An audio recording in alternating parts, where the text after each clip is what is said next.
Good morning. It is filled to the brim, and it is May 30th. It's Saturday. And the Lord woke me up with the phrase, do it again. Lynn, do it again. Do it again. And he's giving that phrase to you to be encouraged to whatever God has asked you to do, whatever you're believing him for. It's time for you to do it again. Keep doing it. Give it a good try. Try again. Try.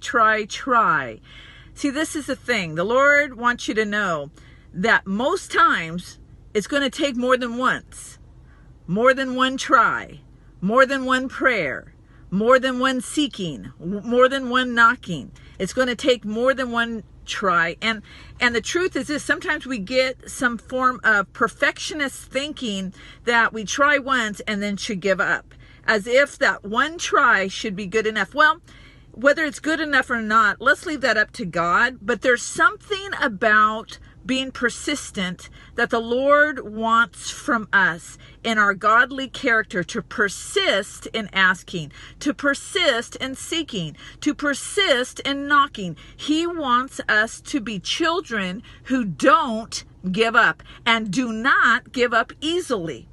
Not with one criticism do we give up. Not with one sense that maybe we didn't succeed like we wanted to or we expected to. We don't give up. See, Scripture says, and Jesus' teachings in Matthew 7 says this, Matthew 7 verse 7, ask and keep on asking, and it will be given to you. Seek and keep on seeking, and you will find. Knock and keep on knocking, and the door will be open to you. For everyone who keeps on asking receives, and he who keeps on seeking finds. And to him who keeps on knocking, it will be opened. This is about ask, seek, and knock, but it's about keep doing it. Do it again. Keep giving it a good try. There's examples of this, godly examples of people in Scripture that had to try more than once until victory came. Actually, Elijah, one of the greatest prophets, when he had experienced and received the message that the widow of Zarephath's son had died, he had to go and minister to her and the son. And let's look at 1 Kings 17 verse 21. This is what happens. Then he stretched himself out upon the child 3 times. How many times? Not once, not twice, 3 times, and called to the Lord. And the Lord heard the voice of Elijah and raised the child 3 times. Why did it take 3 times? Because there's a sense of keep on doing it. Keep on doing it. If the victory is not yet there, then the battle is not over. Come on, that's a word. Come on, we've got to keep on doing it.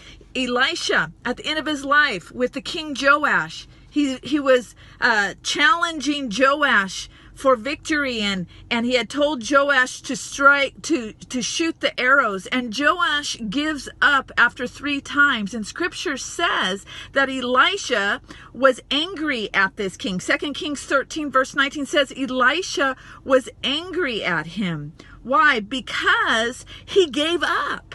He gave up. He did not keep and persist. 2 Kings 13:19 says, so the man of God was angry with King Joash and said, you should have struck 5 or 6 times, then you would have had victory. Let us not give up until victory has come. That's the message of the story. We don't give up until God says victory is here. Tell who says? Not us.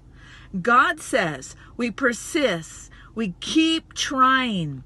What about Jesus? Jesus, God incarnate himself, in Mark 8:22, when he is with this blind man. Jesus, according to Mark 8:23, Jesus spit on his eyes and laid his hands on this blind man. But did the blind man see clearly? No. Verse 25 says, then again Jesus laid his hands on his eyes, and then the blind man began to see clearly. 2 times. What a message to us. If Jesus himself did it twice, why do we think that we only need to do it once? Why do we give up? We are to persist until there's victory. Listen, it's time for us to do it again.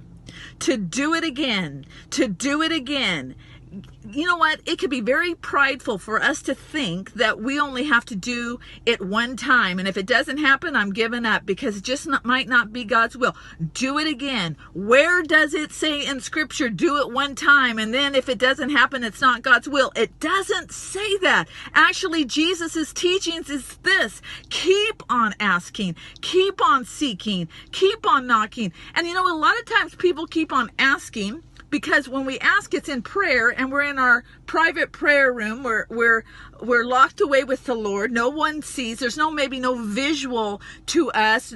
There's no public thing that we're doing. So keep on asking can probably be less challenging than keep on seeking and knocking, because when we get out there and start knocking, we are putting our faith on public display, and that could be the challenging part for us. We're saying, well, what if nothing happens? I'm going to be embarrassed. You know what? It's not about you. It's not about you. It's about loving Him and being obedient to Him. I'm going to tell you this, and this is really strong in my heart.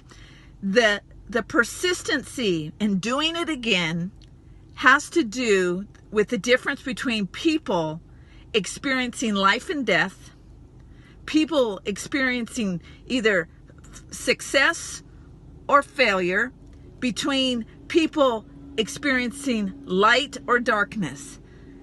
See, we need to persist and keep doing it again, because there are people's lives in the balance. Just like that little boy where Elijah breathed upon that child. If Elijah did not persist, life would not come forth in that child. Just like Jesus prayed again over the eyes of that man, because Jesus persisted, that man's eyes were healed and he saw clearly. We must persist. And I know we can get our emotions involved. We can start feeling like failures sometimes. We can say, you know, God, why isn't it penetrating and we aren't having this physical victory yet? Well, Jesus said, keep on doing it. Keep on doing it. Keep on doing it. Keep on doing it. And as you keep on doing it, you will have victory. If victory has not come, the battle is not yet over.